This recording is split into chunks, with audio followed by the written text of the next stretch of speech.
कैसे हैं आप सभी लोग। आई होप आप सभी लोग बढ़िया होंगे। चलिए इस वीडियो की शुरुआत करते हैं और जिसमें हम लोग अपना प्रैक्टिस सेट नंबर 4 करने वाले हैं। इसके पहले हम लोगों ने 3 प्रैक्टिस सेट कंप्लीट किया है। अगर वो आपने नहीं देखा है तो प्लीज़ जाके उसको पहले देख लीजिए। जितने भी क्वेश्चंस यहाँ लिए गए हैं सब बहुत ज़्यादा इंपॉर्टेंट हैं और एक क्वेश्चन के जितने बच्चे रहेंगे यानी जितने उसमें क्वेश्चन बनने वाले रहेंगे सबकी धज्जियाँ यहाँ उड़ाई जाती हैं। चलिए शुरुआत करते हैं क्वेश्चन नंबर 1 से। देखो क्वेश्चन नंबर 1 ये है कि वह सबसे छोटी संख्या जिसे इतने में से घटाने पर एक पूर्ण वर्ग संख्या प्राप्त हो, वो कौन सी संख्या है जिसको घटाया जाए। सही है, इसमें से घटाना है तब जाके पूर्ण वर्ग संख्या बनेगी। इसका मतलब ये है पूर्ण वर्ग संख्या नहीं है। सही है, पूर्ण वर्ग संख्या उसे कहते हैं जिसका वर्गमूल अगर निकाला जाए तो पूर्ण संख्या आए। ठीक है, दशमलव में संख्या नहीं आनी चाहिए। या दूसरे शब्दों में आप इसको ऐसा कह सकते हो जो किसी भी संख्या का वर्ग हो। जैसे 3 का वर्ग 9, 3 का वर्ग 9 तो 9 एक पूर्ण वर्ग संख्या है। 5 का वर्ग 25 तो 25 एक पूर्ण वर्ग संख्या है।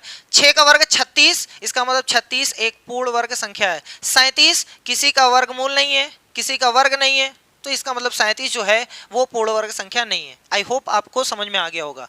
इसमें बोला है घटाने पर 4 प्रकार के प्रश्न बनते हैं। घटाने पर हो सकता है, जोड़ने पर हो सकता है, गुणा करने पर हो सकता है, भाग करने पर हो सकता है। जोड़ने और घटाने का नियम सेम जैसा अभी बताया जाएगा, गुणा भाग करने का नियम अलग, उसको भी अभी बताएंगे। ठीक है, तो सबसे पहले देखते हैं घटाने पर। अब सबसे पहले इस संख्या को नोट करेंगे और लॉन्ग डिवीजन से करना है। चलो हमने इस संख्या को नोट किया 8 9 3 3 0 4।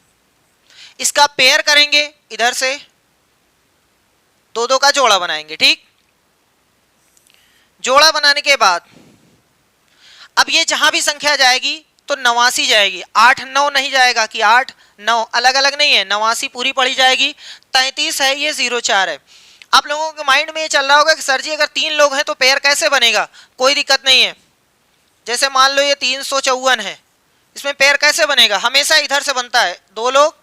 सर जी ये तो सिंगल, कोई दिक्कत नहीं। और अगर आपको दिक्कत लग रही तो यहाँ 0 बढ़ा लो, हो गया इसका 7। ये आप अपने आत्मा के संतुष्टि के लिए कर सकते हो, बाकी इसका कोई रूल है नहीं। ठीक, चलो देखो अब सबसे पहली जो संख्या है वो 89 है। आप सोचो किस संख्या का वर्ग इसके करीब पहुंच रहा है। जैसे भाग देते हैं उसके करीब लेके जाते हैं, उससे ज्यादा नहीं होना चाहिए। वैसे ही सोचो एक ऐसी संख्या जिसका वर्ग करने पर 89 या 89 से कम है। जैसे 8 का वर्ग 64 होता है, 9 का 81 होता है और 10 का 100। 9 का 81 कम है लेकिन 10 का 100 हो जा रहा है, इसका मतलब 9 बार जाएगा।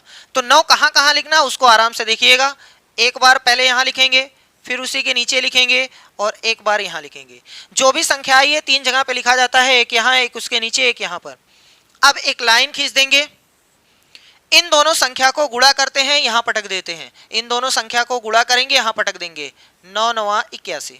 सही है, अब देखो इधर जोड़ते हैं, इधर घटाते हैं, इधर जोड़ते हैं, इधर घटाते हैं। तो पहले घटा ही लेते हैं। 9 में से 1 गए 8, 8 में से 8 गए कुछ नहीं। यहां जोड़ते हैं, 9 9 कितना हो गया 18। लेकिन एक अंक छोड़ करके हम लिखेंगे, यहां एक स्थान छोड़ देंगे, 9 9 18 थोड़ा यहां लिखेंगे। यहां कोई अभी आएगा मेहमान, वहां बैठेगा। सही है, अब इसके बाद किसका नंबर आ गया 33। 3 3 3 अलग नहीं है, साथ में जाएंगे, जहां भी जाएंगे तो 33 साथ में आ गया। अब फिर वही काम करना है। देखो ये 833 है, ये 18 है ना। यहां पर कोई अंक आएगा, यहां पर कोई अंक आएगा, जो अंक वहां आएगा वही अंक यहां आएगा। अब सोचना है कि यहां 0 रखें कि 2 रखें कि 3 रखें कि 4 रखें, 5 रखें, 6 रखें। उसके बाद जैसे मान लेते हैं 4 यहां रखा जाए, मान लेते हैं 4 यहां रखा जाए तो 4 यहां भी रखा जाएगा। उसके बाद इन दोनों को 4 से इतने में गुणा करेंगे, यहां पटकेंगे। बस शर्त यही है कम होना चाहिए, ज्यादा ना होने पाए। ठीक, तो चलो हम इसको सॉल्व करते हैं। हम आपको एक तरीका बताते हैं कि जल्दी कैसे होगा। देखो आप सोच लो ये 2 है, अभी एक आने वाला है, एक गायब है ना, तो इसका भी एक गायब करके सोचो। इसका भी एक अंक गायब, ये 833 है, एक अंक गायब कर दो। 95% केस में ये सही है जो हम बता रहे हैं, आराम से करिएगा। देखो एक अंक हटा के सोचो, ये 83 लिखा है और ये 18 है। अब सोचो कि 18 का पहाड़ा 83 में कितनी बार जाएगा, 4 बार जाएगा। 18 चौका 72 होता है, बस। सही है, कोई भी डाउट अगर लगे कोई भी अगर डाउट लगे कि सर जी पता नहीं 4 बार जाएगा कि नहीं जाएगा, तो उसको अभी बता देंगे, पहले 4 बार लेके जा रहे हैं। देखो 4 हमने यहां पर लिखा, वही 4 यहां भी रहेगा और वही 4 यहां भी रहेगा। सही है, 3 जगह रहता है। लाइन खींचेंगे, इससे इसमें गुणा करके यहां पटकेंगे। 4 का 4 बार 16, 4 अठे 32, 1 33, हासिल 1, सॉरी हासिल 3, 4 एकम 4, 4 3 7। ठीक है, अगर ये संख्या जैसे मान लो कि ये 18 था, अगर हम यहाँ 5 लिख दिए होते तो यहाँ भी 5 होता, उसके बाद गुणा करते, 5 पचे 25, 5 अठे 40, 2 42, हासिल 4, तो यहाँ 925 हो जाता। अगर कभी भी आपको डाउट लगे तो साइड में रख के गुणा कर लिया करो, कोई दिक्कत नहीं, बाद में यहाँ पटका करो। ठीक, चलो भैया ये हो गया। अब इधर घटाते हैं, इधर जोड़ते हैं। 13 में से 6 गए तो 7 आएगा, 12 में से 3 गए तो 9 आएगा, ये शहीद हो जाएगा। सही है, इधर जोड़ते हैं। 4 4 कितना हुआ 8, एक अंक छोड़ करके क्योंकि अभी मेहमान आएंगे बैठेंगे वहां। 4 4 8 और 8 के 8 और 1, 184 में 4 जोड़ा गया तो 188 आ गया। इसके बाद की संख्या कितनी है, 04 है, तो 04 हमने पटक दिया। सर जी यहां पर एक अंक गायब कर दो, ऑलरेडी गायब है, यहां भी एक अंक गायब कर दो तो 4 गया। 970 में 188 का पहाड़ा कितनी बार जाएगा? सर जी ये तो बहुत बड़ा लग रहा है, कोई दिक्कत नहीं, 2 अंक गायब कर दो, तो इसमें से भी एक गायब कर दीजिएगा। ये दोनों अंक हम गायब करके सोच रहे हैं। अब कोई कहेगा सर जी 2 इधर गायब किए, इधर तो 1, अरे भैया 1 आया नहीं है, जो ऑलरेडी गायब है इसलिए उसको गायब कर दिए। 97 ये 18, अब 18 का पहाड़ा 97 में कितनी बार जाएगा? 18 पचे 90 होता है, 18 छक्का 108, लगभग 5 बार जाना चाहिए। हमें डाउट लग रहा है तो हम साइड में लिख लेंगे, ये 188 है, साइड में हम कितना लिख रहे हैं 5, यहां 5 तो नीचे भी 5, गुणा करके चेक कर लेते हैं क्या इसके करीब पहुंच रहा है कि नहीं। तो 5 पचे 25, हासिल 2, 5 अठे 40, 2 42, हासिल 4, 5 अठे 40, 2 44, हासिल 4, तो ये आ गया। फिर से 2 4 4, सही है, 9425 आ रहा है, सही तो जा रहा है। इसका मतलब ले जाइए आप मेहनत से, कितनी बार? 5 बार। हटाए भैया इसको, चलो 5 बार लेके जा रहे हैं। तुम भी मिट जाओ भैया, कितनी बार? 5 बार लेके जा रहे हैं। 5 यहां भी रहेगा, 5 यहां भी रहेगा, क्योंकि यहां से गुणा करना होता है। 5 का पहाड़ा 5 बार तो 25, हासिल 2, 5 अठे 40, 2 42, हासिल 4, ये कौन आ गया? ए भैया हटो यहां से, मक्खी भी पढ़ने आई थी तभी तो हम कह रहे हैं कौन।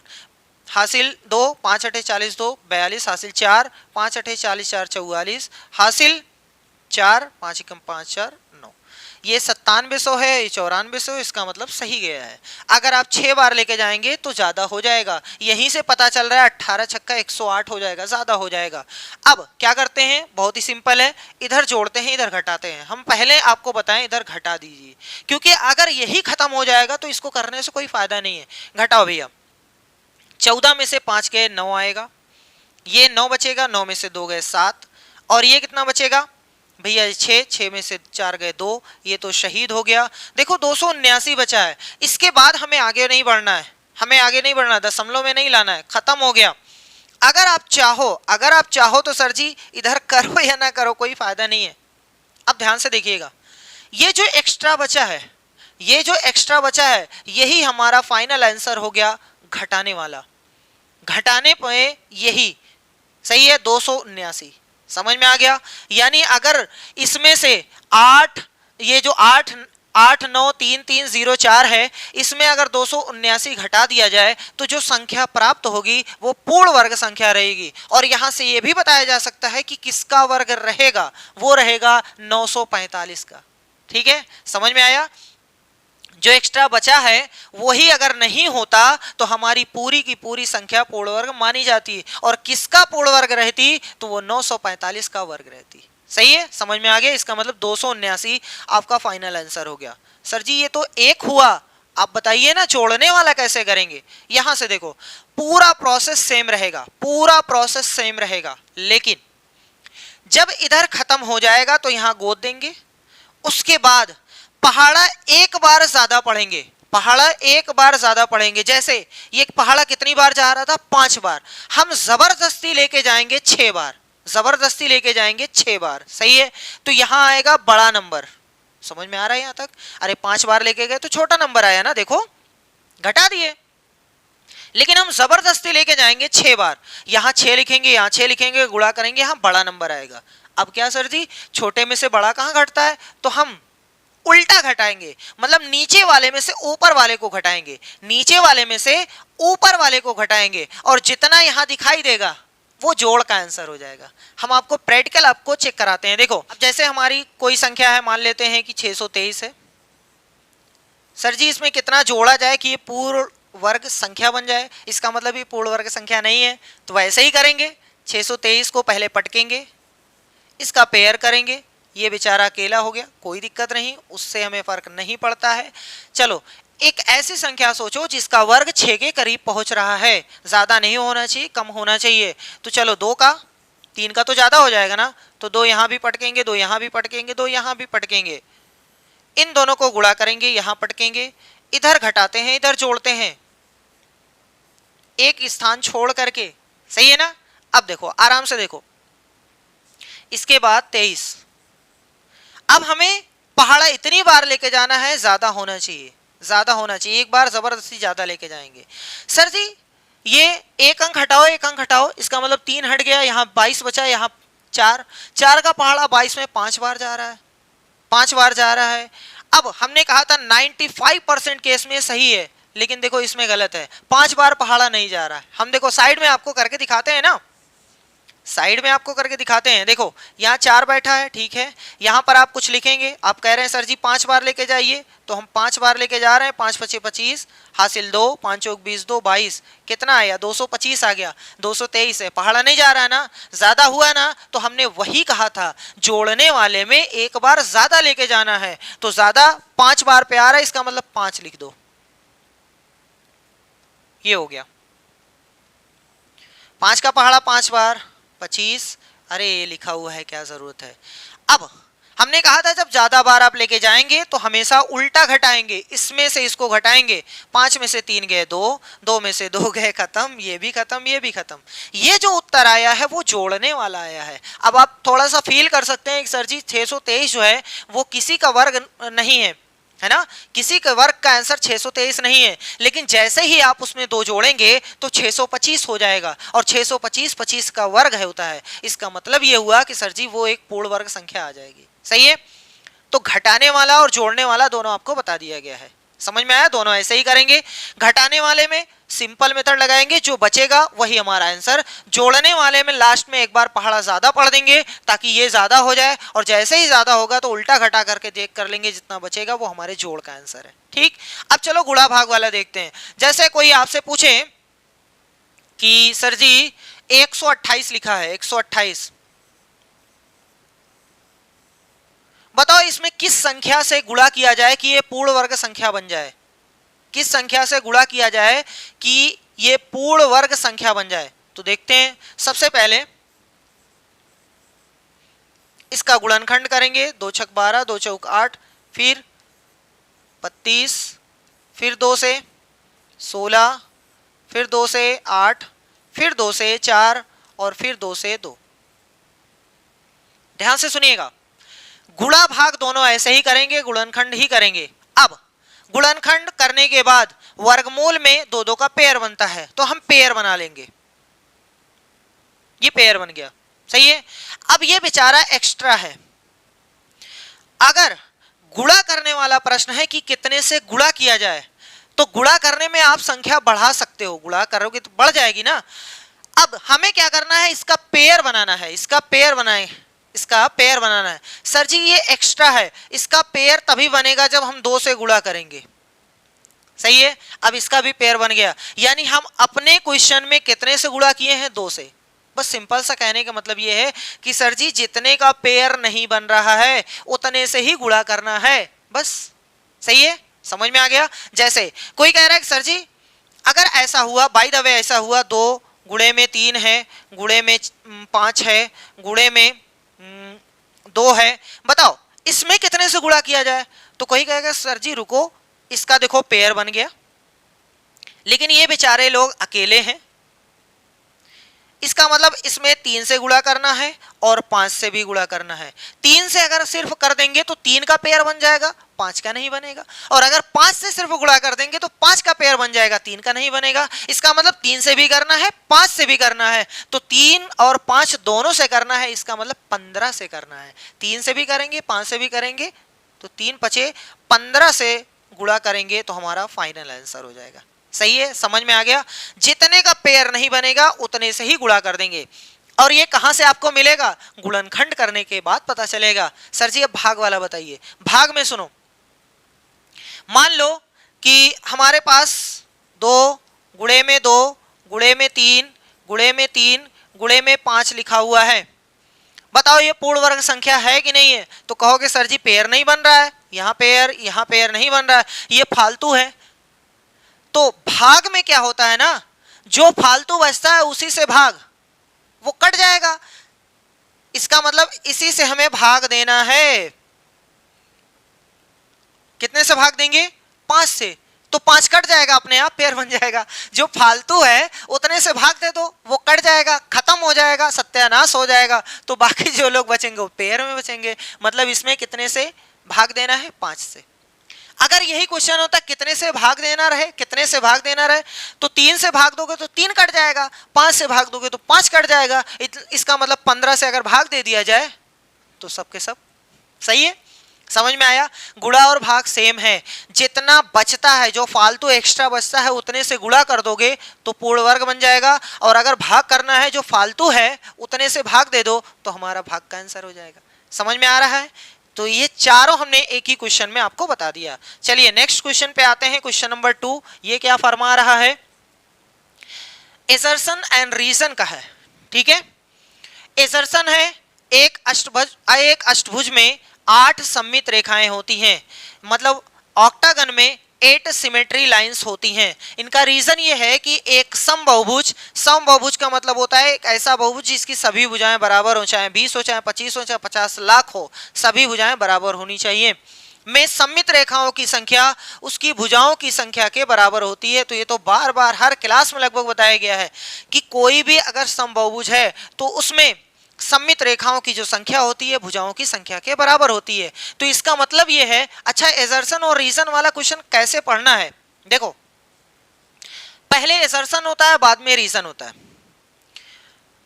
एक अष्टभुज में पहले एसर्शन जो रहेगा उसको पढ़िए, एक एसर्शन जो रहता है उसको पढ़िए, उसके बाद रीजन पढ़िए। 2 तरीका होता है, पहले ऊपर वाला फिर नीचे वाला। एक तरीका है पहले नीचे वाला पढ़ो फिर ऊपर वाला पढ़ो। ठीक है, देखो, अगर ऊपर वाला आपने पढ़ा तो बीच में लगाना पड़ता है, क्योंकि ऐसा। ठीक, और अगर आपने पहले नीचे वाला पढ़ा तो फिर ऊपर वाले पढ़ने के लिए इसलिए लगाना पड़ता है। समझ में आ रहा है? या फिर आपको जैसे समझ में आया वैसे समझिए। ठीक है, वैसे देखो, एक समबाहुभुज में सममित रेखाओं की संख्या उसकी भुजाओं की संख्या के बराबर होती है। ये रीजन है। इसलिए एक अष्टभुज में 8 सममित रेखाएं होती हैं। सॉरी, एक अष्टभुज में 8 सममित रेखाएं होती हैं। सही है, क्योंकि जितना भी समबाहुभुज है उसमें भुजाओं की संख्या सममित रेखाओं की संख्या के बराबर होती है। तो ये भी एक समबाहुभुज है, तो इसमें भी जितनी भुजा है उतना वो होगा। इसका मतलब रीजन और एसर्शन दोनों सही है। कौन सा सही है इसमें? ए सत्य है परंतु आर असत्य है, गलत। दोनों सत्य है। ए असत्य, ये भी गलत।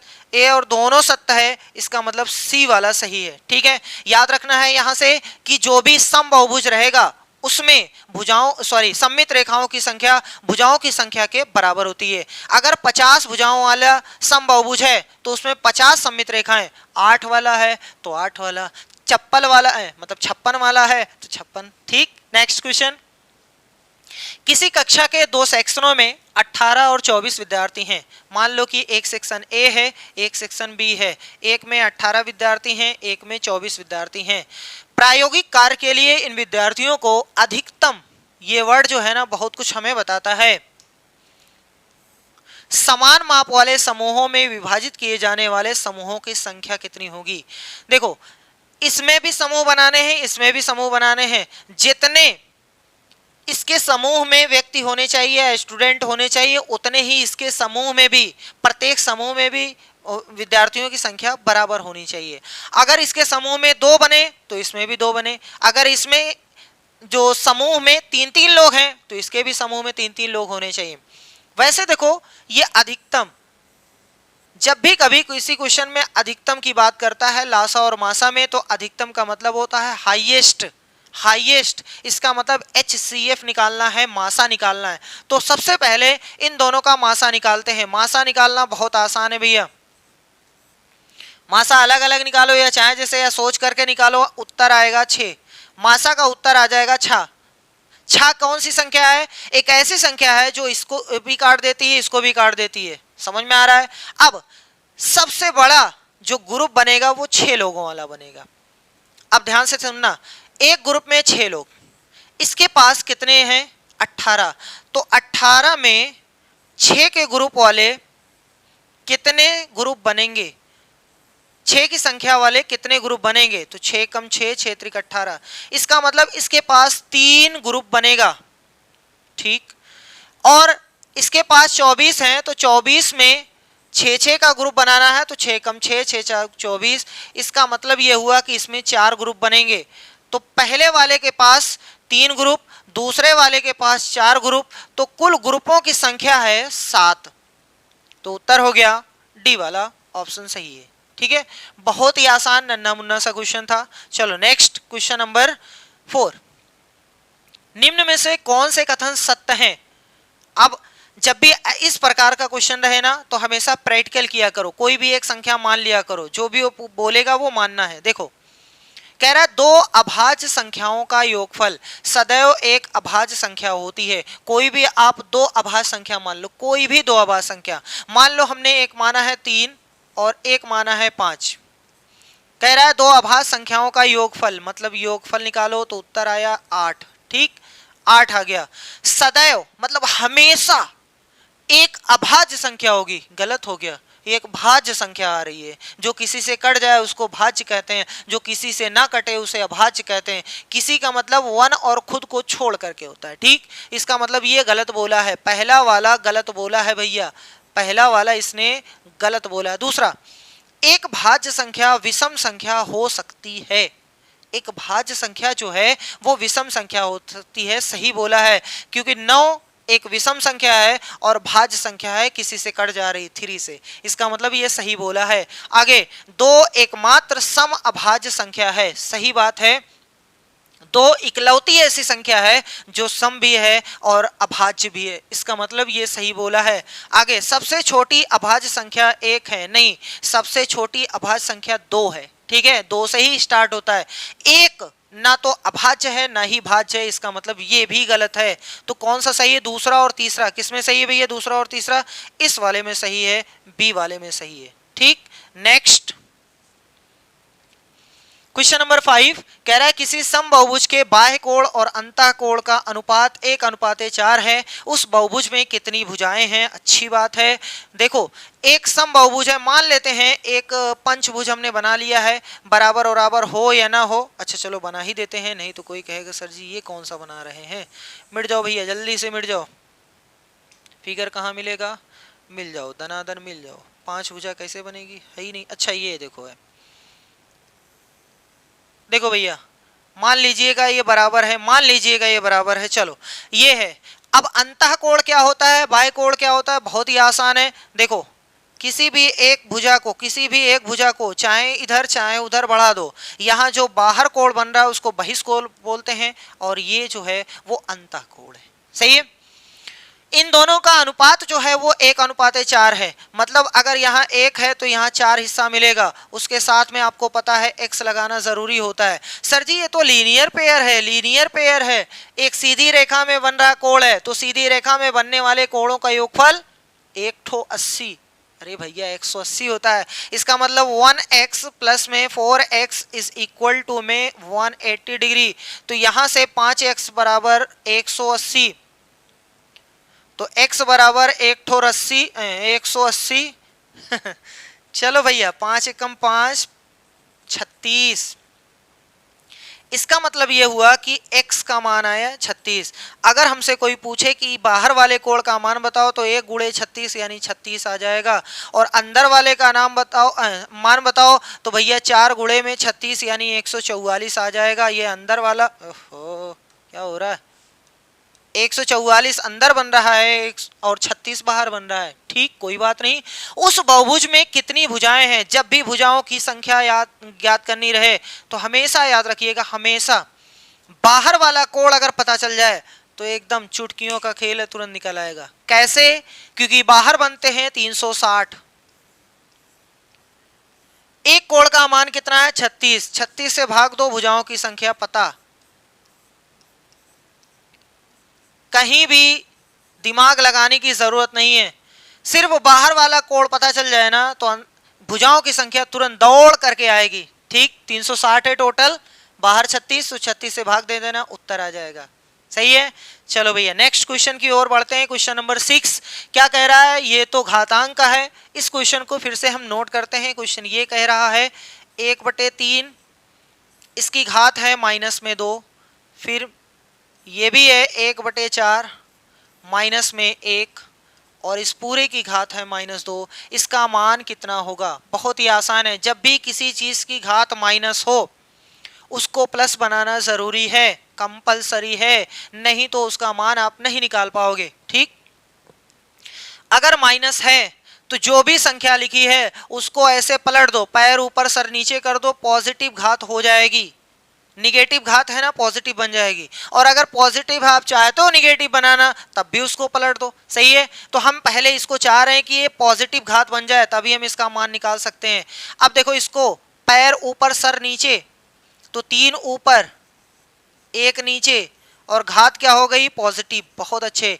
जो माइनस यहाँ लगा है उसको पटक दो, यहाँ 4 ऊपर 1 नीचे, तो घात कितनी होगी? पॉजिटिव। खत्म।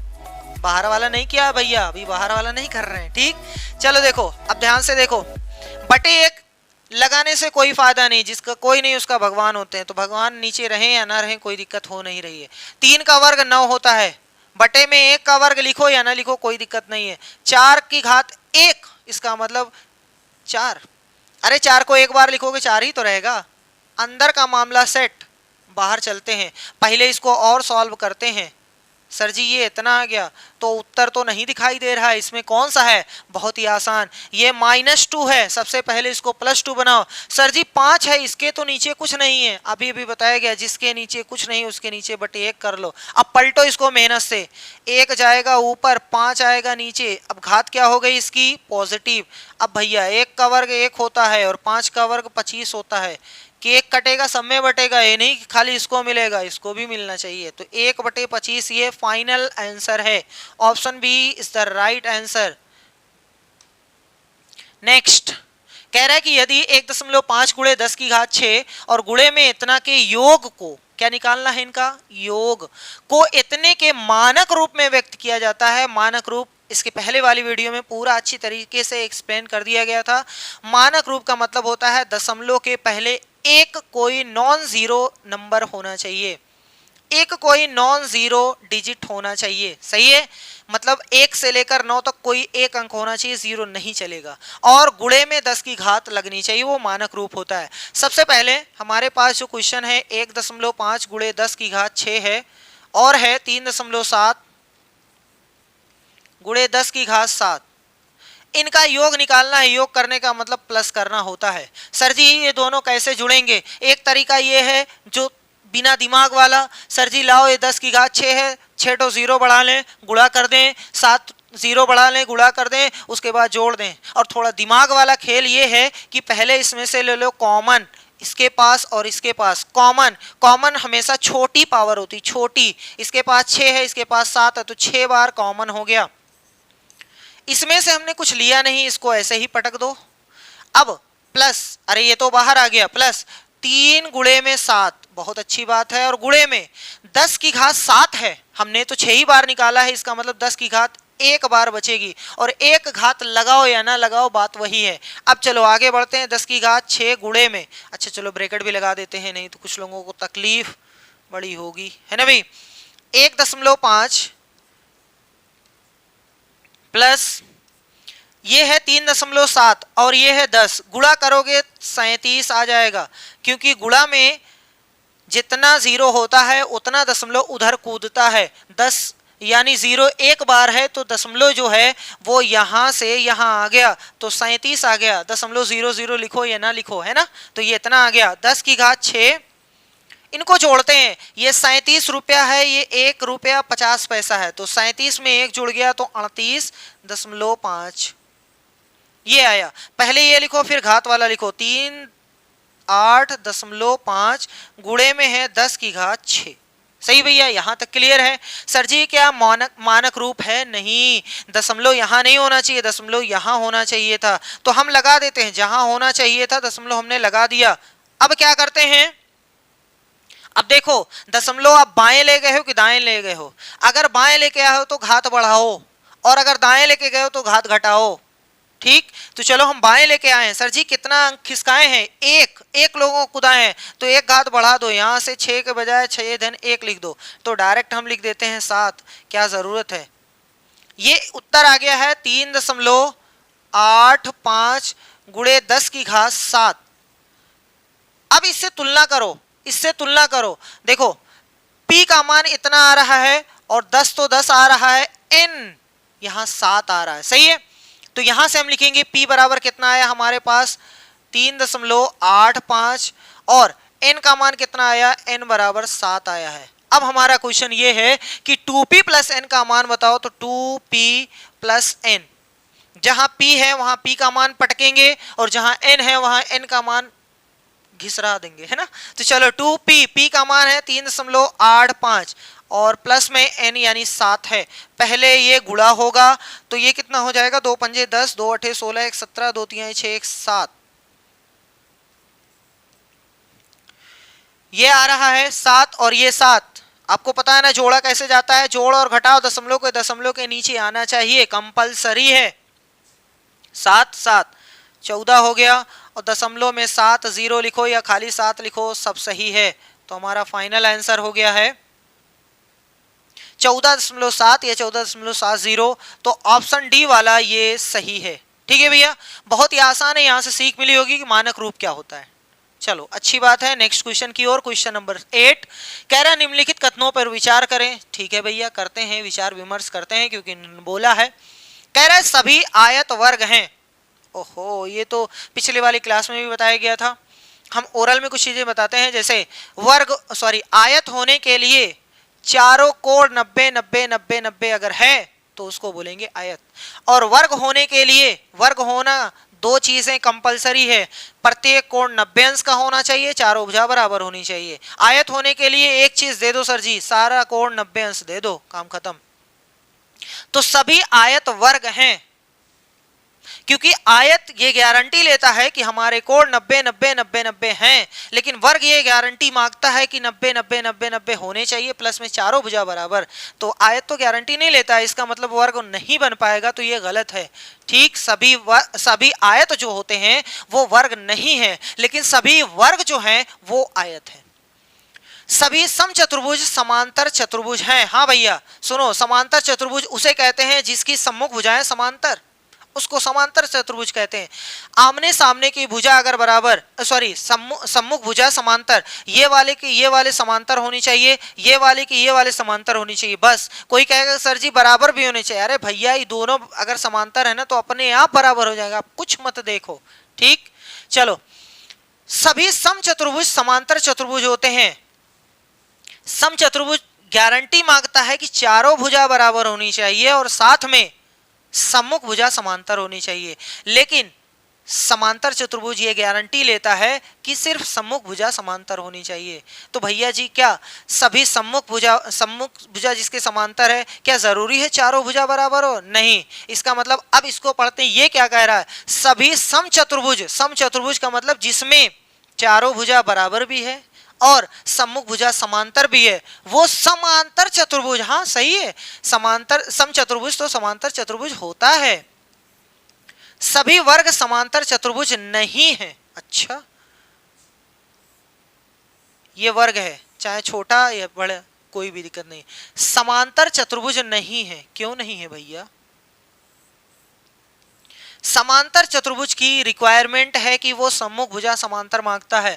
तो वर्ग चाहे छोटा बनाओ चाहे बड़ा बनाओ, चाहे जितना बड़ा बनाओ चाहे जितना छोटा बनाओगे, उसमें सम्मुख भुजा समांतर रहेगी, ऑलरेडी 100% रहेगी। ये वाली इसके समांतर, ये वाली इसके समांतर, तो ये दोनों समांतर, ये दोनों समांतर। इसका मतलब ये हुआ कि सभी वर्ग समांतर चतुर्भुज होते हैं। ये कह रहा नहीं है, इसका मतलब ये भी गलत बोल रहा है। सभी वर्ग समलंब हैं, सभी वर्ग समलंब हैं। अच्छा भैया, सभी वर्ग समलंब है। वैसे आप काट सकते हो, देखो पहला और तीसरा कट गया, जिसमें पहला और तीसरा है, देखो ये भी गलत है, ये भी गलत है, ये भी गलत है, ये वाला सही है। आप इतने से कर सकते हो, लेकिन सभी वर्ग समलंब हैं, ये चीज देखना है। तो देखो ये है वर्ग समलंब, उसे कहते हैं जिसकी एक पेयर एक पेयर समांतर भुजा का होना चाहिए, एक पेयर समांतर भुजा का होना चाहिए। सही है, एक पेयर अरे भैया देखो ये क्या है, एक नहीं वो तो दो दो दे रहा है, एक नहीं वो तो दो दो दे रहा है भैया। ठीक है, इसका मतलब ये जो है समलंब चतुर्भुज है। तो ये वाला भी सही है, ये वाला भी सही है, इसका मतलब दूसरा और चौथा दोनों सही है। चलो नेक्स्ट, विभिन्न पर्चियों पर 1 से 25 तक प्राकृत संख्याएं लिखी हुई हैं। मतलब पर्ची बनी हुई है, जिस पर्ची पर 1 से लेकर 25 तक प्राकृत संख्या लिखी है, 1 2 3 4 5 6 7 8, कितनी पर्ची? 25 पर्ची। ठीक, एक पर्ची पर एक संख्या, इन्हें एक बक्से में डालकर अच्छी प्रकार से मिला दिया जाता है। राज बक्से के अंदर से बिना देखे एक पर्ची निकालता है। इस पर्ची पर एक भाज्य संख्या आने की प्रायिकता बराबर होता है, प्रायिकता बराबर होता है फेवरेबल आउटकम्स, है ना, favourable outcomes upon total outcomes. Outcome का मतलब होता है रिजल्ट, यानी परिणाम, एक ऐसा परिणाम जो आपके फेवर में है, जो आपने बोला है, और टोटल वो सब जितना परिणाम आ सकता है वो। चलो एग्जाम्पल में देखते हैं। कह रहा है 1 से 25, इसका मतलब 1 2 3 4 5 6 ऐसे लिखा हुआ है। कहाँ तक लिखा हुआ है? 25 तक लिखा हुआ है। भाज्य संख्या निकलनी चाहिए। भाज्य संख्या कौन कौन है? तो पहली भाज्य संख्या है 4, उसके बाद 6, उसके बाद 8, फिर 9, फिर 10, फिर 12, फिर 14, 15, 16, 18, 20, 21, 22, 24, 25। ये लोग हैं भाज्य संख्याएं, और ये इनके फेवर में है। मतलब ये आए तब भी उसी के फेवर में है, ये आए तब भी उसी के फेवर में है, बस बात खत्म है। अब पर्ची में कितनी भाज्य संख्याएं हैं? 1 2 3 4 5 6 7 8 9 10 11 12 13 14 15, 15 भाज्य संख्याएं हैं, यानी 15 लोग इसके फेवर में हैं। टोटल कितनी पर्चियां हैं? टोटल तो टोटल 25 हैं। ये तो भाज्य हमने दिखाया आपको। चलो टोटल 25, 5 से शहीद करते हैं, 5 3 15, 5 5 25। इसका मतलब ऊपर आया है 3 और नीचे आया है 5। फाइनल आंसर हो गया 3/5। कहाँ है भैया? ये देखो लिखा हुआ है, option B is the right answer. ठीक, बहुत अच्छी बात है, बहुत अच्छी तरीके से आप समझ रहे हैं, आपकी हिम्मत को दाद देनी चाहिए। नेक्स्ट क्वेश्चन नंबर 10 कह रहा है ये आंकड़ा है, इसके क्या निकालो सर जी? माध्य निकालो, माध्यक निकालो, बहुलक निकालो तथा परिसर। चारों निकालने के बाद इनका बोल रहा है माध्य निकालो फिर से। अच्छा भैया, पहले हम माध्य निकालते हैं, उसके बाद माध्यक निकालते हैं। देखो माध्यक जब भी आ जाए इसका मतलब ये होता है कि सबसे पहले आपको अपने डेटा को अरेंज करना है, या तो बढ़ते क्रम में या तो घटते क्रम में। तो हम एक क्रम में लिखते हैं, चलो घटते या बढ़ते चाहे जो लिखो। पहले 1, फिर 2, फिर 2, काट दिया करो ऐसे, बहुत सही रहेगा। ठीक है, उसके बाद 3 4 1 2 3, 3 बार 4 है, ये हो गया। अब इसके बाद 8 9 8 9 13, 8 9 13, 3 3 6 4 10 लोग हैं, 4 4 8 10 लोग थे। ठीक, सबसे पहले इसका माध्य निकालते हैं। माध्य का मतलब होता है मीन। पदों का योगफल बटे पदों की संख्या, सबको जोड़ना है। सर जी जोड़ें कैसे? 13 9 22, 8 30, 4 34, 4 38, 4 42, 3 45, 5 50। और टोटल पदों की संख्या 1 2 3 4 5 6 7 8 9 10, 10 लोग हैं भैया, अभी तो जोड़े थे, ये कट गया, इसका मतलब उत्तर आया माध्य का, फाइनल नहीं अभी बीच वाला, ये वाला आया। ठीक है, 5। माध्यक निकालते हैं। माध्यक का मतलब होता है मीडियन, मीडियन का मतलब आसारानी, आसारानी का मतलब बीच वाली संख्या। सर जी इसमें बीच में कौन है? कोई दिक्कत नहीं है, दो इधर चले जाओ, दो इधर चले जाओ, आधे इधर जाओ, आधे इधर जाओ। सर जी बीच में अगर इसको भगा देंगे तो कोई नहीं है, कोई नहीं है, तो इसी पड़ोसी को पकड़ना रहता है, पड़ोसी को, दोनों को जोड़ करके आधा करो, 4 4 8, 8 का आधा 4, इसका मतलब फाइनल आंसर हो गया माध्यक का 4। अगर कोई सिंगल नंबर बीच में है तो वो आंसर, और अगर बीच में कोई नहीं है तो दोनों को जोड़ेंगे, फिर फोड़ेंगे, फिर आंसर बताएंगे। ठीक, इसके बाद क्या निकालना है? बहुलक। बहुलक यानी जिसका लक ज्यादा है, जो बार बार आता है। कौन ऐसी संख्या है जो सबसे ज्यादा बार आई है? 4 है, देखो सबसे ज्यादा बार आई है, इसका मतलब इसका आंसर 4 हो गया। और आगे निकालना है परिसर।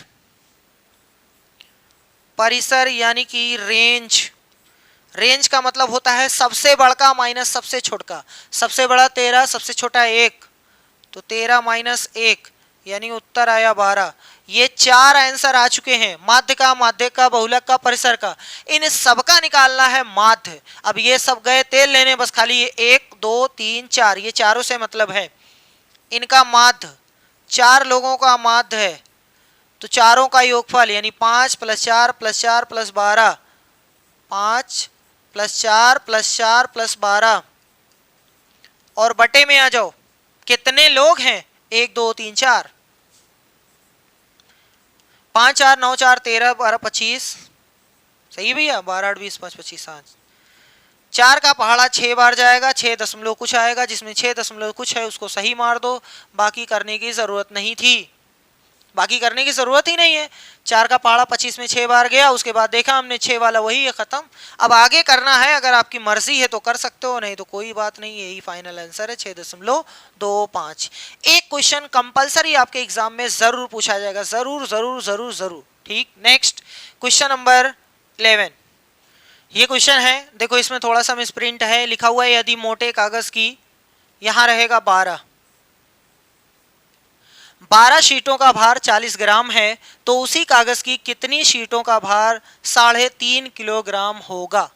देखो पहले देखो आराम से, 12 शीटों का जो भार है वो 40 ग्राम है। अगर हम आपसे पूछें कि एक सीट में कितना होगा, तो 40 ऊपर रहेगा, 12 नीचे हो जाएगा, इतना ग्राम हो जाएगा। अरे भैया 5 कलम का दाम 50 रुपए है, तो एक कलम का दाम तो 50 ऊपर और 5 नीचे, अपने आप आ जाएगा, सही है। वैसे ही हमने एक सीट का भार इतना निकाला, आप चाहो तो काट दो, नहीं तो चलने दो, कोई दिक्कत नहीं। 4 दाम 40, 4 तिहाई 12, इसका मतलब 10/3 ग्राम।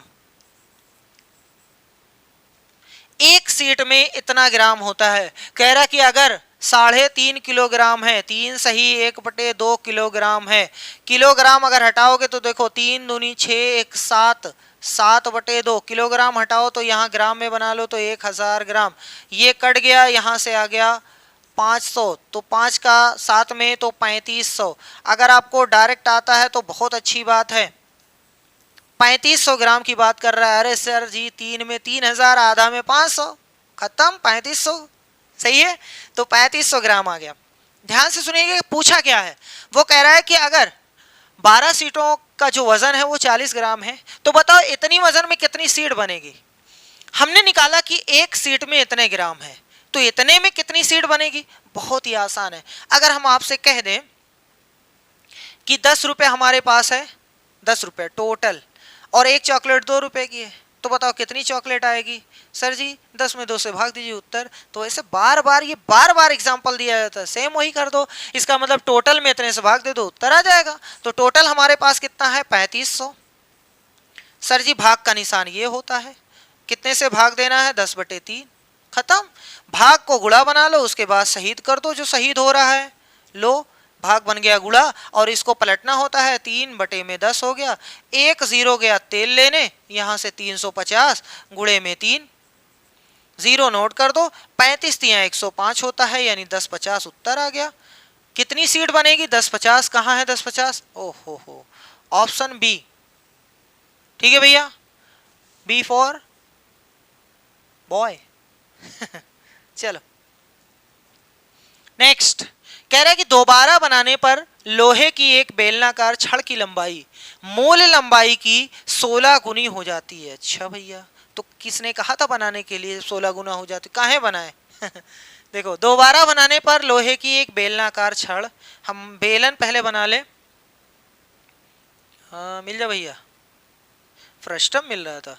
देखो, ये हमारे पास एक छड़ है, मान लो कि ये छड़ है, ये छड़ है। बस खाली समझाने के लिए। लोहे की एक बेलनाकार छड़ की लंबाई जो है, अरे यही ऊंचाई को लंबाई बोला गया, और क्या, मूल लंबाई की 16 गुनी हो जाती है। पहले जो लंबाई थी उसकी 16 गुनी अब हो गई है। मतलब तार जो है अब पतला हो गया है, तार अब पतला हो गया है, इसका ये 16 गुना हो गया। चलो आगे बढ़ते हैं। कह रहा है कि इसकी नई छड़ की त्रिज्या पर क्या प्रभाव पड़ेगा। अब ध्यान से सुनना। देखो, यही तार था, उसको पिघला उगला करके पतला किया गया, तो जाहिर सी बात है अगर मोटा तार है उसको पतला करोगे, उसको खींचोगे तो पतला हो गया। पहले त्रिज्या जितनी थी उसकी कम हो जाएगी, उसकी कम हो जाएगी ना। अरे लंबाई बढ़ेगी तो पतला होगा ना, जैसे रबड़ इतनी मोटी है उसको खींचोगे पतली होती है ना, तो त्रिज्या कम होती है ना। इसका मतलब त्रिज्या कम होगी, जिसमें कम होगी वही ऑप्शन सही है। देखो ये कह रहा है 4 गुनी हो जाएगी। अरे भैया ये तो ज्यादा बढ़ा रहा है, हटाओ। ये कह रहा है 16 गुनी हो जाएगी, हटाओ। ये दोनों में आप तुक्का लगा सकते हो, अकड़ बकड़ छटंग निकल, ये वाला सही, ये वाला गलत। ऐसे कर सकते हो ना। चलो हम बताते हैं आपको। सर जी, पहले कुछ त्रिज्या रही होगी, मान लो कि r है, मान लो ऊंचाई h रही होगी, यानी लंबाई h रही होगी। अब जो h है उसको स्मॉल h लिख लो, सही है, यहां तक समझ में आ रहा है। इसको मान लो त्रिज्या जो है वो स्मॉल r है, यहां तक समझ में आया। कोई भी दुनिया में कोई भी चीज है अगर वो उससे रिलेट करता है, मतलब वॉल्यूम से, तो हमेशा उसी पर क्वेश्चन बनता है कि सर जी पहले वाले में वॉल्यूम दूसरे वाले में वॉल्यूम बराबर होगा। यानी कहने का मतलब ये है कि पहले जो भी फिगर था उसको पिघला दिया गया। जैसे आपके पास क्ले होती है, क्ले मिट्टी होती है ना, उससे कभी आप चिड़िया बना दो, कभी आप गेंदा बना दो, लेकिन मिट्टी तो उतनी ही है ना। मतलब आयतन जितना पहले था उतना ही अभी भी है, तो मतलब चाहे जो बनाओ आयतन सेम रहेगा। तो इसका आयतन देखो, बेलन का आयतन क्या होता है, पाई, कैपिटल आर हमने यूज किया है, पाई आर स्क्वायर एच। ये बड़का वाले का आयतन है, और छोटके वाले का निकालो तो पाई आर स्क्वायर एच, ये छोटके वाले का आयतन है। चाहे इसका आयतन चाहे इसका आयतन दोनों बराबर है, क्योंकि इसी को खींच करके पिघला करके ये बनाया गया है। अब हम दोनों को बराबर करते हैं, दोनों को कर दिए बराबर। बराबर करते ही एक चीज हो गया शहीद, दोनों तरफ है, नीचे आएगा तो कट जाएगा। अब ये वाला एच इससे कटेगा नहीं, क्यों नहीं कटेगा, क्योंकि भैया ये बड़का एच है छोटका एच है। ध्यान से सुनिएगा, कह रहा है कि जो अब यहां देखो, छड़ की लंबाई मूल लंबाई की 16 गुनी हो जाती है, 16 गुनी हो जाती है, 16 गुनी। यानी ये जो है वो 16 गुनी है, क्या है, 16 गुनी। यानी h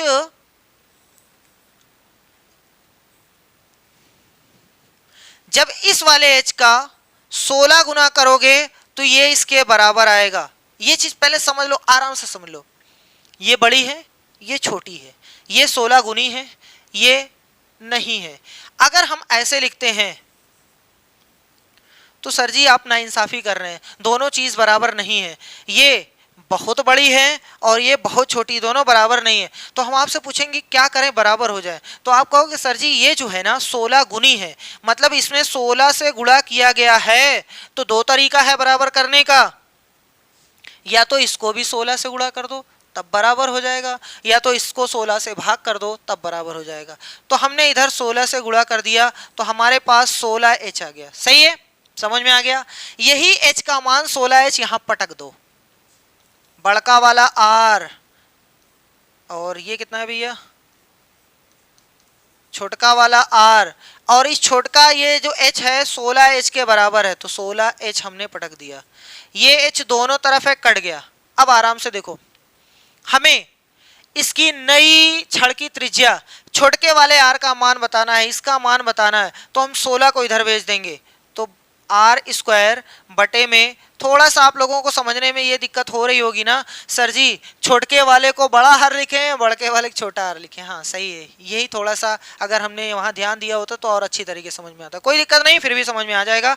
r का मान निकालना है, r का मान निकालना है। देखो स्क्वायर हटाओ, स्क्वायर हटाओ तो क्या बन जाएगा, इस पर रूट बराबर r, r इसमें से बाहर आएगा और इसमें से 4 बाहर आएगा, बराबर में r।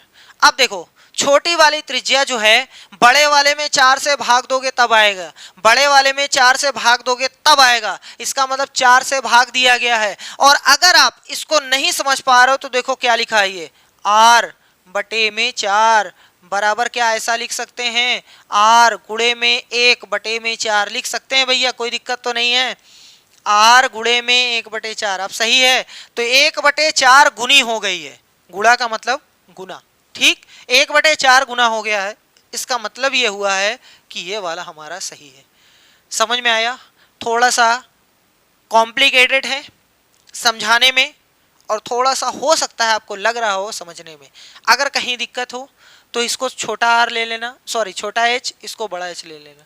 वैसे इसको फिर से देखिएगा एक बार तो आपके पल्ले पड़ जाएगा। चलिए नेक्स्ट क्वेश्चन पे आते हैं, क्वेश्चन नंबर 13। कह रहा व्यंजक कितने का गुणनखंड। अच्छा ठीक है, हमारे पास लिखा हुआ है 25x square minus 4y square plus में 28xz, ओहो क्या है, yz माइनस 49z स्क्वायर। अब थोड़ा ध्यान से देखो, 4 लोग हैं इसलिए बहुत खेल हो सकता है, इसमें बहुत खेल हो सकता है। सबसे पहले 2-2 का पेयर बना लिया करो, देखो कुछ कॉमन निकल रहा है कि नहीं निकल रहा है। तो आप देखेंगे सर जी ना इसमें कॉमन है ना उसमें कॉमन है, इसका मतलब पहला मामला फेल हो गया।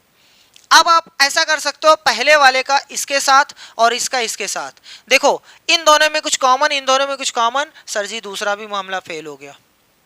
अब क्या करें, अब शुरुआत के 3 को एक साथ रखना है, लास्ट वाले को अलग फेंक देना है। सर जी यहाँ x, यहाँ y, यहाँ yz, इसका मतलब शुरुआत वाला नहीं आएगा।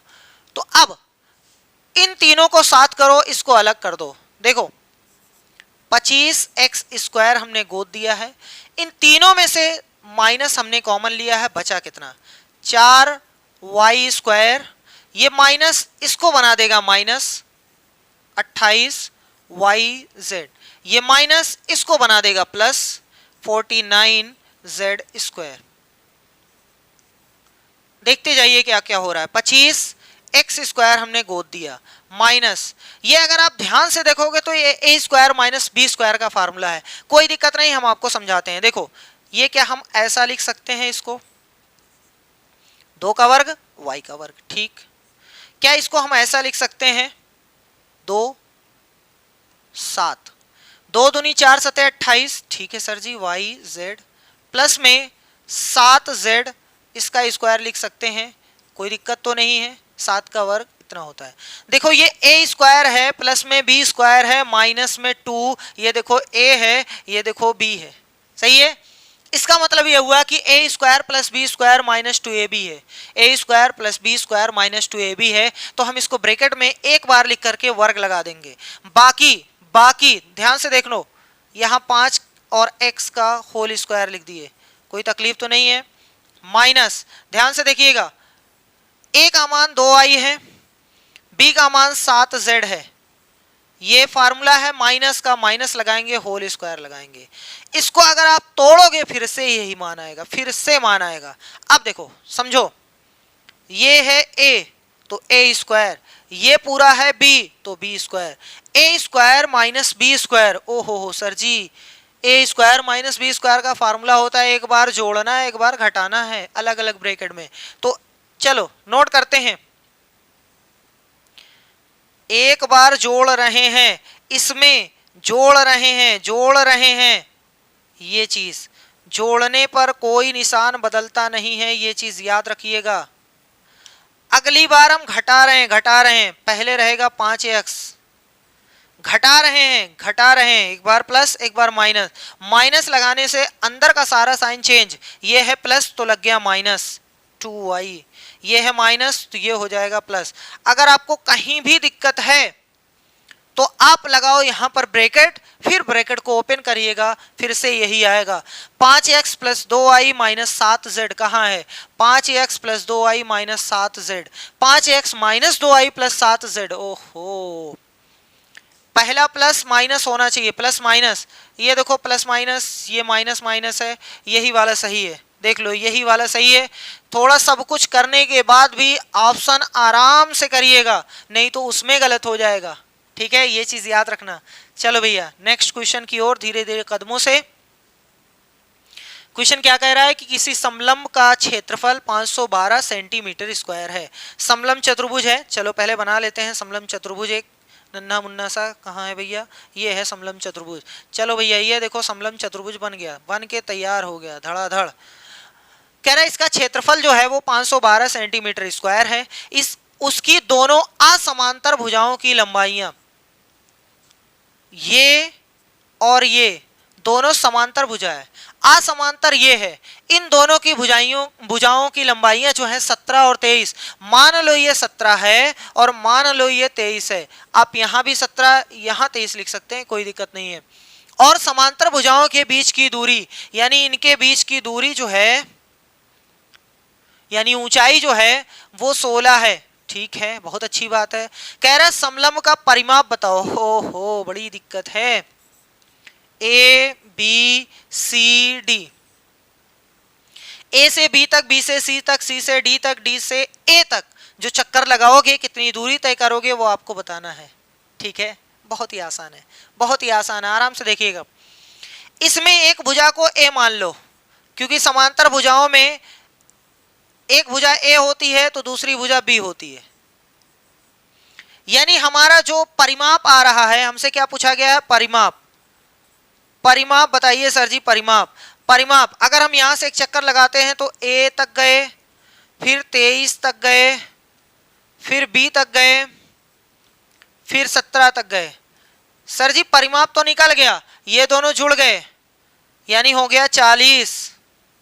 और ए प्लस बी, सर जी कहीं से a प्लस बी का मान बता दो ना, हम यहाँ पटक करके परिमाप निकाल सकते हैं। तो अब a प्लस बी निकालने के लिए इसका सहारा लेना है क्षेत्रफल का।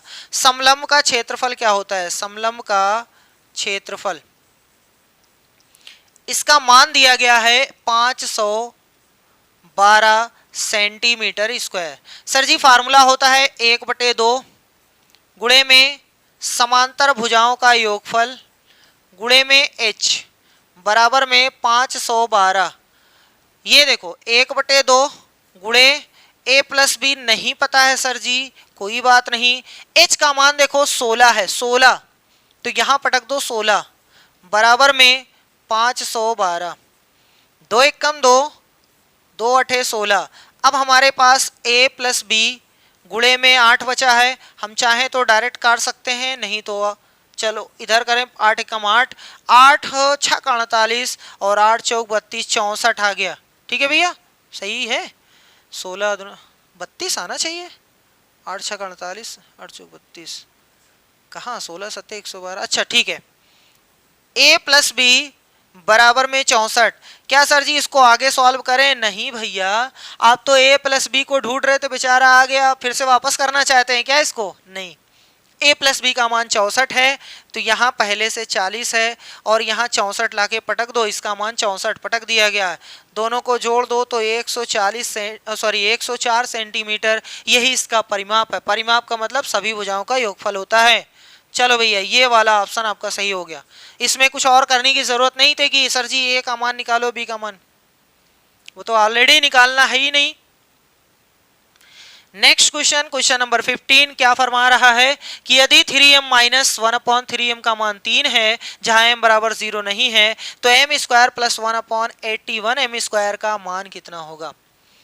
देखो अगर हम इसका स्क्वायर करते हैं तो ये 9m स्क्वायर हो जाएगा, लेकिन यहां सिर्फ m स्क्वायर लाना है तो ये 3 हटाना पड़ेगा, ये 3 क्या करना पड़ेगा, हटाना पड़ेगा। तो अब ध्यान से सुनो, सब में हम 3 से भाग दे रहे हैं, सब में भाग दे रहे हैं। देखो 3m है, 3 से भाग दिए, माइनस, और यहां 3 से भाग दिए, और यहां ऑलरेडी 3m था, बराबर 3 लिखा है, इसमें भी 3 से भाग दिए।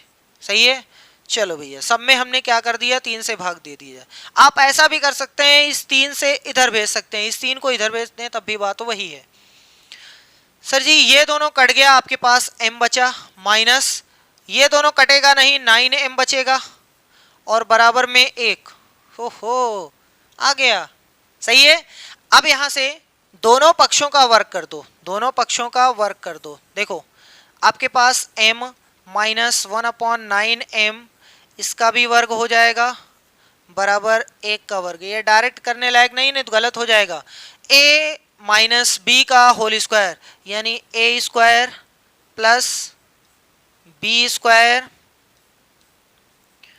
माइनस 2, a का मान m है, b का मान 1/9m है, बराबर में 1 का स्क्वायर 1 ही होता है। यहाँ देखो m स्क्वायर नोट कर दिया गया, 1 का स्क्वायर 1 अपॉन 9 का 81, m का m स्क्वायर, और यहाँ से ये दोनों शहीद हो गए, माइनस 2 एकम 2 और बटे में 9 बराबर में 1।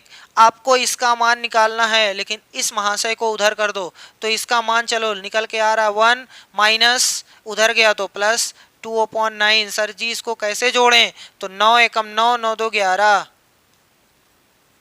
11/9, या फिर आप इसी को सही बना दो, 1 सही 2/9। देखो कौन सा ऑप्शन सही है, अच्छा 1 सही 2/9 यही वाला सही है। क्या जरूरत है उसको चेंज करने की, है ना।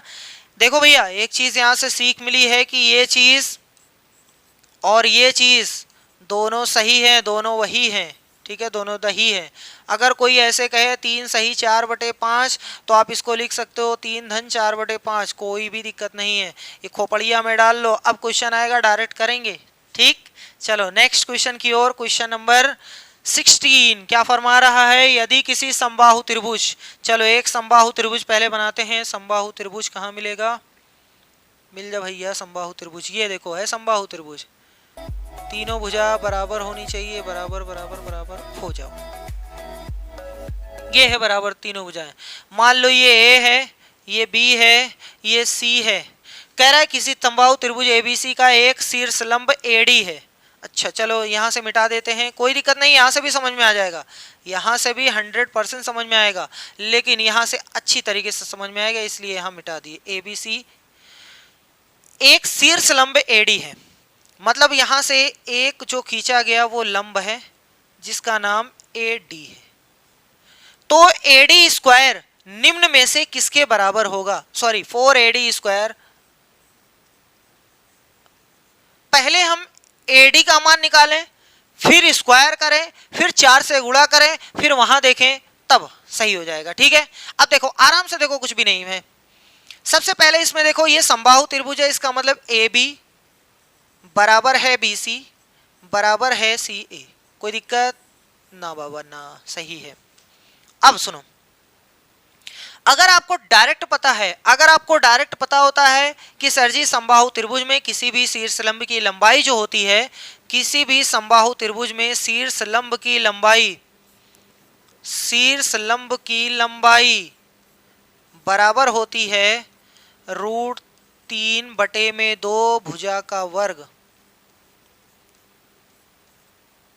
अगर ये आपको याद हो जाए तो अच्छी बात है, नहीं याद हो जाए तो कैसे निकालेंगे, देखो तीनों भुजा बराबर है, मान लो ये A है तो ये भी A रहेगा, और ये यहां से लेकर यहां तक ये भी A रहेगा, सही है। A का मतलब भुजा, सर जी ये है मिड पॉइंट, इसका मतलब आधा इधर आधा इधर, ए है तो a/2 इधर और a/2 इधर।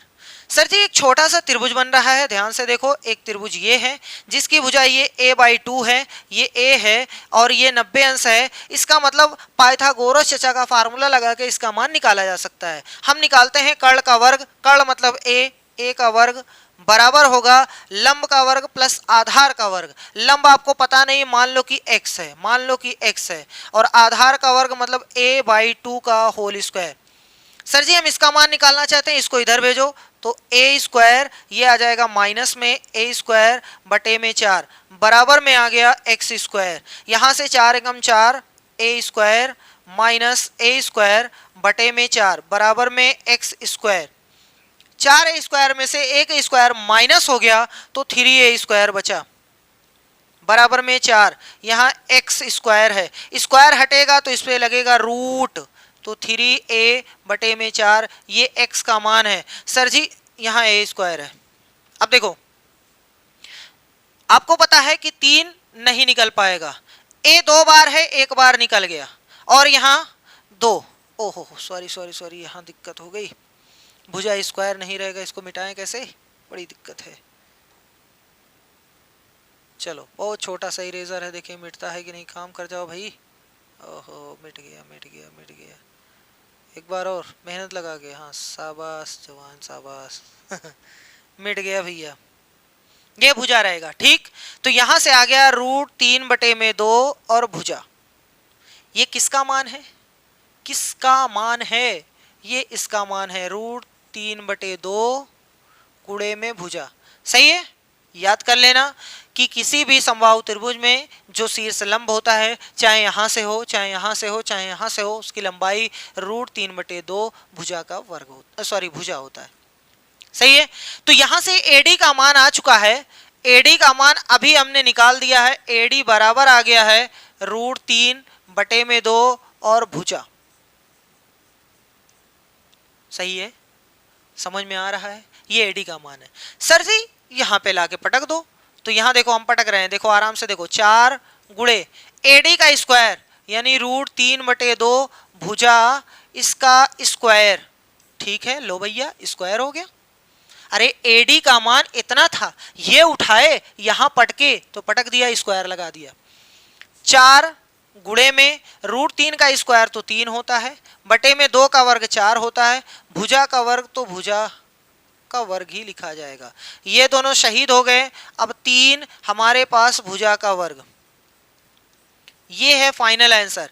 अब भुजा की जगह पे कुछ भी रखो, चाहे AB रखो, चाहे BC रखो, चाहे CA रखो, चाहे जो रखो, तो हमारा फाइनल आंसर है 3 AB का वर्ग लिखो, या 3 BC का वर्ग लिखो, या 3 CA का वर्ग लिखो। देखो कौन सा सही है, 2 वाला तो गलत है। पहले BD कोई भुजा नहीं है भैया, BD कोई भुजा नहीं है, हम बड़े वाले त्रिभुज की बात कर रहे हैं, BD कोई भुजा नहीं है, तो ये वाला ऑप्शन सही है 3BC। हमने आपको बता दिया भुजा में देखो, चाहे AB का स्क्वायर लिखो, चाहे 3BC का स्क्वायर लिखो, चाहे 3AC का स्क्वायर लिखो, सब सही है। तो वहाँ BC स्क्वायर है इसलिए वो सही है, ये गलत है।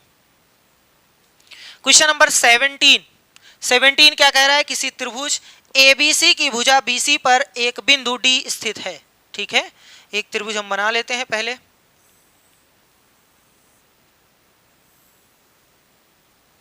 इसका नेम ABC,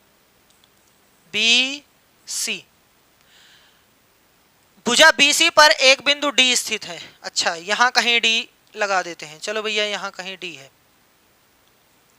ये D है, तथा DB को E तक बढ़ाया जाता है। अच्छा DB को E तक बढ़ाया जाता है, मतलब ये चीज इधर आ रहा है, E कहीं लिखा है, अच्छी बात है, E तक बढ़ाया गया। यदि AB बराबर AD, अच्छा AD को मिलाना है, ठीक है मिला दे रहे हैं। AB यानी ये वाली भुजा और ये AD है ना, AB और AD दोनों बराबर है। सही है, तो त्रिभुज सुनो ध्यान से सुनो, ABD एक नन्हा मुन्ना सा त्रिभुज बन रहा है, ये समद्विबाहु त्रिभुज है, क्योंकि इसकी 2 भुजा बराबर है, इसलिए इसके सम्मुख कोण भी बराबर होंगे। इसके सामने ये वाला कोण और इसके सामने ये वाला कोण, ये दोनों भी बराबर होंगे। एक पता चल गया तो दूसरा अपने आप बुल्ल से बाहर आ जाएगा। सही है, चलो देखते हैं। कोण A B E, A B E, A B E, बस जहां भी कोण लिखा रहा है पेन वहां चला दो, अपने आप बन जाएगा। ए बी ई, ए बी ई, यानी इस वाले कोण की बात हो रही है, 120 अंश है। और आगे बी सी ए, बी सी ए, यानी ये वाला जो कोण है वो है 25 अंश। तो हमसे क्या कह रहा है, तो कह रहा है सी ए डी का मान बताओ। सी ए डी, सी कहाँ है, सी ए डी, यानी इस वाले कोण का मान हमसे पूछा है। बहुत आसान है, बहुत ज्यादा आसान है। देखो 120 तो पड़ोसी कितना, 60। क्यों सर जी, अरे भैया सीधी रेखा पर बनने वाले कोणों का योगफल 180 अंश होता है, जिसमें 120 इसको मिला है तो 60 इसको मिलेगा। सही, अब जब 60 इसको मिलेगा तो 60 इसको भी मिलेगा। ये भी कह रहा है कि हम भी दोनों बराबर हैं, भाई भाई हैं। सही है। अच्छा, जब ये 60 है तो ये भी 120 रहेगा, ये भी कहेगा हाँ सही है। सीधी रेखा पर 180 होता है, 60 इसको मिला, 120 इसको मिला। सर जी ये छोटा सा नन्ना मुन्ना सा त्रिभुज है, देखो त्रिभुज ए सी डी, जिसमें एक 25 है एक 60 है, तो इसको कितना मिलेगा। अरे सर जी जोड़ना और घटाना छोड़ो, 180 रुपया था, 120 लेके चला गया, बचा 60, 60 में से 25 ये लेकर चला गया, बचा 35। फाइनल आंसर 35, काम खत्म, कहीं भी लिखने की जरूरत नहीं है। ठीक है, आप ऐसे कर सकते हैं, या दोनों को जोड़ो, 145 में 5 जोड़ोगे, फिर 30 जोड़ोगे, 180 हो जाएगा, तो 35 आंसर। ठीक, चलो भैया नेक्स्ट क्वेश्चन, क्वेश्चन नंबर 18 कह रहा तार के 2 टुकड़े हैं और प्रत्येक लंबाई 144 सेंटीमीटर है। 2 टुकड़े हैं, मान लो एक टुकड़ा ये है, ये एक टुकड़ा है, 144, अच्छी बात है। तार के एक टुकड़े से एक वर्ग तथा दूसरे टुकड़े से एक बंद आधार का अर्धवृत्त बनाया गया, इससे बनाया गया एक वर्ग। ओहो, ये क्या हो गया, क्या बनाए भैया, कहां से बनाए, वर्ग कहां है, वर्ग है ये, लो भैया। और दूसरे वाले से क्या बनाना है, अर्धवृत्त बनेगा तब ना बनाए। चलो कोशिश करते हैं। लो चचा जान, कैसे बनेगा, ओहो बड़ी तकलीफ है, बन जाओ भैया। नहीं बनेगा, ये कह रहा है नहीं बनेगा, ठीक है कोई दिक्कत नहीं, 2.5 किलो का हाथी काफी है। हाथी नहीं, हाथ ही। ठीक, चलो देखो, वर्ग के क्षेत्रफल और अर्धवृत्त के क्षेत्रफल का अनुपात क्या होगा। अच्छा, वर्ग का क्षेत्रफल निकालना है तो फार्मूला होता है भुजा का वर्ग, जब तक भुजा नहीं तब तक क्षेत्रफल नहीं। अर्धवृत्त का क्षेत्रफल निकालना है तो वृत्त का क्षेत्रफल का आधा करते हैं, वृत्त का क्षेत्रफल होता है पाई आर स्क्वायर, और बटे में 2 लगा देंगे तो आधे वृत्त का हो जाएगा, अर्धवृत्त का हो जाएगा। सही है, पाई आर स्क्वायर बटे में 2, ये आधे वृत्त का है। पौवा वृत्त का चाहिए तो 4 से भाग दे दो। सही है, ठीक। सर जी वृत्त का क्षेत्रफल तभी निकलता है जब उसमें त्रिज्या का मान पता हो, यहाँ तो त्रिज्या भी नहीं पता है, तो चलो आराम से देखते हैं। इसी तार को मोड़ा गया है, इसी तार को मोड़ करके वर्ग बनाया गया है। मतलब अगर यहां से लेकर एक चक्कर लगाएं यहां तक, फिर यहां तक, फिर यहां तक, तो वही तार की लंबाई आएगी। मतलब 144 तो वर्ग का परिमाप है, वर्ग का परिमाप होता है 4 गुणे में भुजा।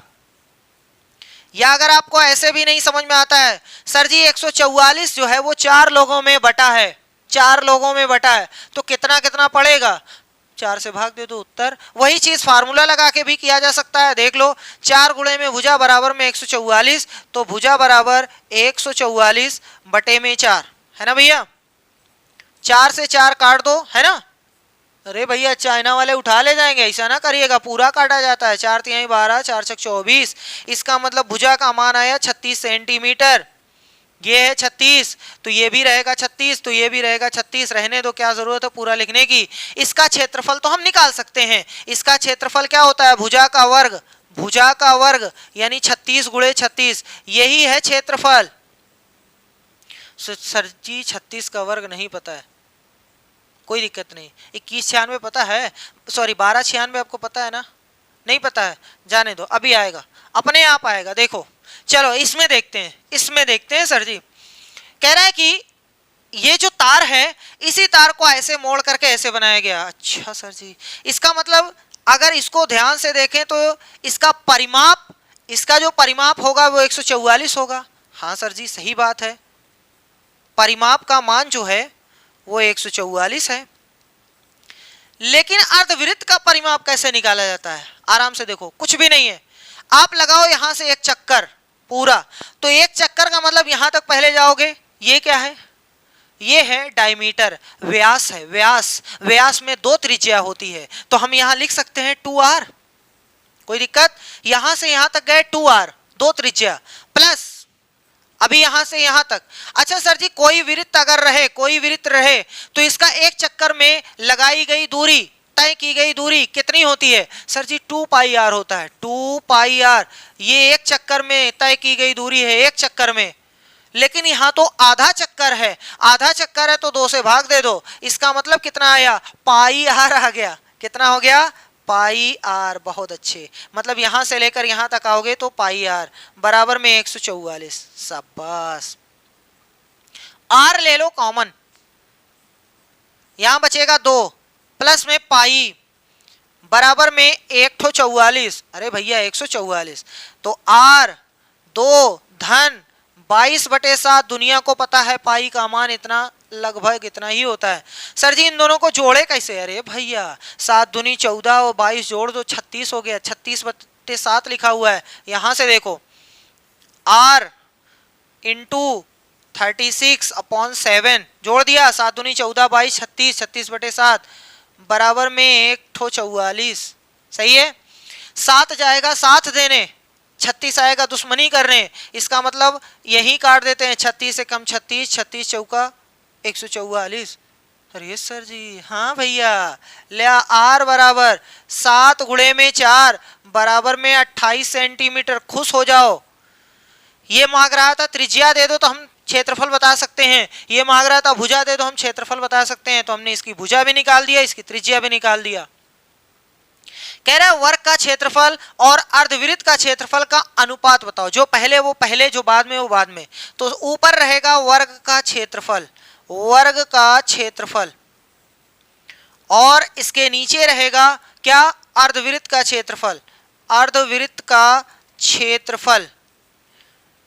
चलो ऊपर क्या रहेगा? वर्ग का क्षेत्रफल कितना आ रहा है? 36 गुणे में 36। और नीचे देखो अर्धवृत्त का क्षेत्रफल। पहले हम वृत्त का क्षेत्रफल निकालते हैं। वृत्त का क्षेत्रफल होता है पाई r स्क्वायर, इसका मतलब 22/7 गुणे में 28, 28 2 बार 28, 28। ये तो सर जी पूरा होगा, पूरा वृत्त होगा। हमें आधे का निकालना है तो हम 2 से भाग यहीं दे देते हैं, काम खत्म। 7 एकम 7, 7 चौक 28, 2 एकम 2, 2 दूनी 4। अब हमारे पास क्या बचा है उसको देख लो फुर्सत से। 22 गुणे में 2 गुणे में 28, यही मान नीचे ला करके पटक दो। कितना है? 22 2 28, 22 2 28। इसीलिए गुणा नहीं करवाए थे क्योंकि कट रहा है, तो क्या जरूरत है गुणा करने की। ठीक है, 4 से 4 9 36, 4 सते 28, 2 से 18, ये गया खाने छुहारा, 2 से 9 11, ऊपर आ रहा है 9 गुणे 9 और नीचे आ रहा है 11 गुणे 7। इस 9 9 81 बटे में 77। फाइनल आंसर है 81 और 77।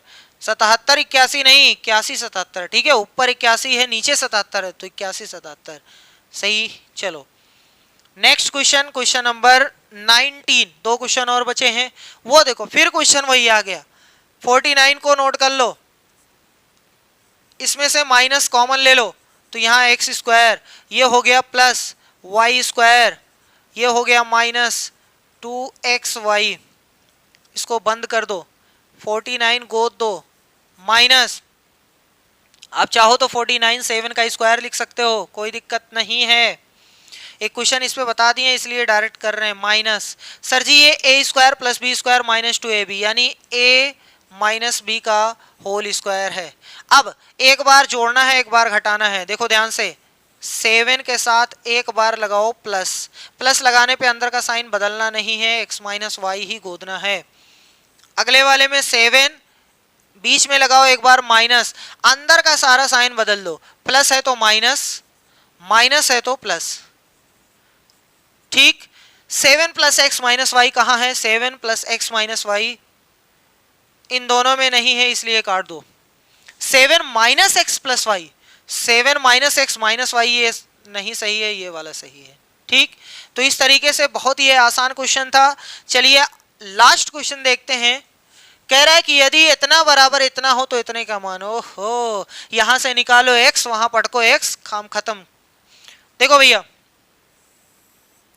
नीचे गुणा करते हैं, नीचे पटक देते हैं, कितना आया 6, इसका गुणा इसमें 6x माइनस इसी का गुणा अभी इसमें तो 8, बीच में प्लस है इसलिए अंदर का साइन चेंज नहीं होगा। 3 का गुणा 2 में तो 6x, 3 का गुणा 1 में तो 3, बराबर में 6 का x में तो 6x प्लस 7 है तो 7 पटक दो और नीचे जो 6 है वो पटक दो। ये दोनों शहीद हो गए। सर जी ये कैसे, बीच में बराबर है? अरे भैया नीचे है ना, ऊपर जाएगा तो शहीद हो जाएगा। सही है। अब हमारे पास देखो 6x यहाँ है, 6x यहाँ है, इसका मतलब 12x हो गया। अब माइनस 8 है प्लस 3 है, माइनस 8 प्लस 3 माइनस का 5, 6x प्लस 7। 6x इधर उठा लाओ, आप यही चाहो तो काट सकते थे, कोई दिक्कत नहीं, बहुत आसान हो जाता था। 7 प्लस में 5, यहां से 6x, यहां से 12, तो 6 कम 6, 6 दूनी में 12, x बराबर 2। ये फाइनल आंसर नहीं है, खुश नहीं होना है, x का मान वहां ढूंढने ना लगिएगा, अब यहां पटकना है। हमारा क्वेश्चन है 5x माइनस 1 अपॉन में 4, यहां पर 5 गुणे में 2 माइनस 1 बटे में 4। सही है, x का मान 2 है ना, पटक दिए। 5 दूनी 10, इसको पहले सॉल्व करेंगे, 10 माइनस 1 बटे में 4, इसका मतलब 9 बटे में 4। 9 बटे 4 कहाँ है? पहला वाला ऑप्शन विराम अवस्था में बैठा हुआ है, उसको हमने हरकत से जगाया और कह दिया भैया तुम ही आंसर हो, खुश हो जाओ, गजरा पहन लो। ठीक है, मिलते हैं नेक्स्ट वीडियो में, तब तक के लिए